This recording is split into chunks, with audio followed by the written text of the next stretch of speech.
ونصلي على رسوله الكريم.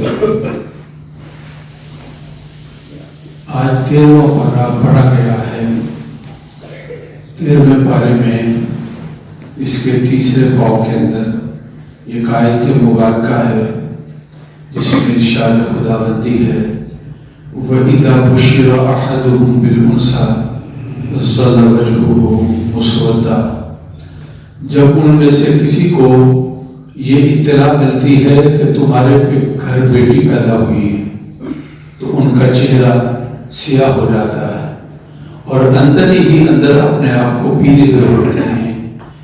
کیا یا تو ہم ذلت کو اختیار کریں, ان کو زندہ رکھیں, اور یہ دسوہ فی التراب, یا ہمیشہ کے لیے ان کو مٹی میں ڈال دیا جائے اور ان کو قتل کر دیا جائے. بیٹی کی آمد پر اس طرح غمی کا اظہار کرنا, کتنی ہی بچیاں جاہلیت کے زمانے میں ان کو زندہ ہونے کے بعد قتل کر دیا گیا, زندہ درگور کر دیا گیا. اس میں قرآن مجید کے اندر اللہ تعالیٰ کا فرمان ہے کہ وَإِذَا الْمَوْءُودَةُ سُئِلَتْ بِأَيِّ ذَنبٍ قُتِلَتْ, جب زندہ درگور کی سے پوچھا جائے گا تیرا کیا جرم تھا کہ تجھے قتل کر دیا گیا اور اس طرح تجھے دفن کر دیا گیا ہے. بیٹی ہو یا بیٹا اللہ تعالیٰ کی نعمت ہے. وہ محروم لوگ ہیں جو بیٹیوں کی آمد پر تانا دیتے ہیں اور اس کو عیب سمجھتے ہیں. میں یہ سمجھتا ہوں اس میں مردوں کے علاوہ عورتوں کا زیادہ قصور ہے. ایک دوسرے کو تانا دیتی ہیں. اگر اتنی اچھی چیز نہیں ہے تو تم اور اس دنیا کے اندر کیوں آئے ہو؟ اس طرح تانا دیتے ہو کہ تمہارے ہاں بیٹیاں پیدا ہوتی ہیں. بیٹیاں اللہ تعالیٰ کی رحمت ہیں. جہاں اللہ تعالیٰ نے اپنی نعمتوں کا تذکرہ کیا تو پہلے بیٹیوں کا تذکرہ کیا. یَهَبُ لِمَن یَشَاءُ إِنَاثًا وَیَهَبُ لِمَن یَشَاءُ الذُّکُورَ. جس کو اللہ چاہتے ہیں بیٹیاں دیتے ہیں اور جس کو چاہتے ہیں اللہ بیٹے دیتے ہیں. اور یُزَوِّجُهُم ذُکْرَانًا وَإِنَاثًا, یا بیٹے اور بیٹیاں اللہ دونوں دیتے ہیں. وَيَجْعَلُ مَن یَشَاءُ عَقِیمًا, اور کچھ ایسے ہیں جن کو بے اولاد بنا دیا جاتا ہے. یہ اولاد اللہ تعالیٰ کے ہاتھ کے اندر ہے. یہ بہت جھوٹے لوگ ہیں. اولاد داخل ہو جائے تو کہتے ہیں بندش لگا دی گئی ہے. یہ بندش کہیں کی نہیں ہوتی. اللہ تعالیٰ ہی جب چاہتا ہے جسے چاہتا ہے اولاد دیتا ہے, بیٹے دیتا ہے, بیٹیاں دیتا ہے, دونوں دیتا ہے, دونوں سے معلوم کر دیتا ہے. کسی کے بس میں نہیں ہے اور کسی کی طاقت نہیں ہے اور کسی کے اختیار کے اندر نہیں ہے کہ وہ اس طرح کا معاملہ کر سکے. بیٹیوں کی آمد پر رسول اللہ صلی اللہ علیہ وسلم نے 3-4 طرح کی بشارتیں دی ہیں.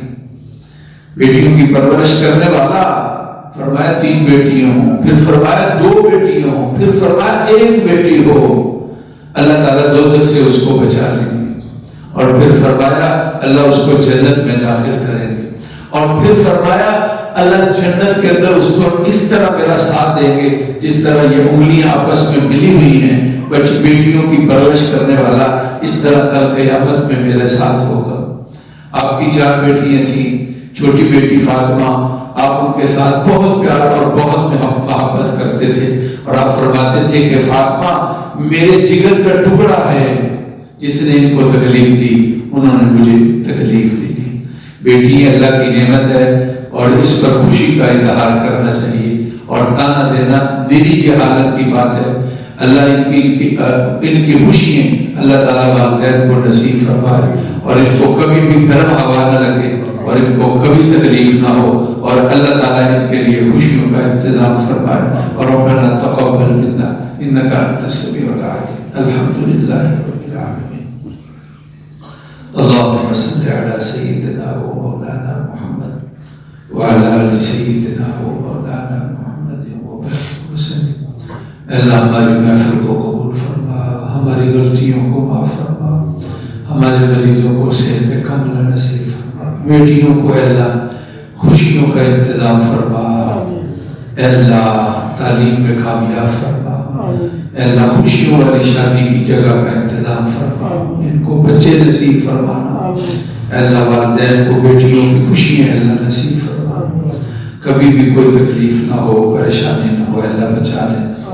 والدین بہن بھائی جو فوت ہوئے مغفرت فرما، مریضوں کو صحت دے دے، روزے اللہ قبول فرما لے۔ وصلی اللہ تعالی علی سیدنا و مولانا محمد و آلہ و اصحابہ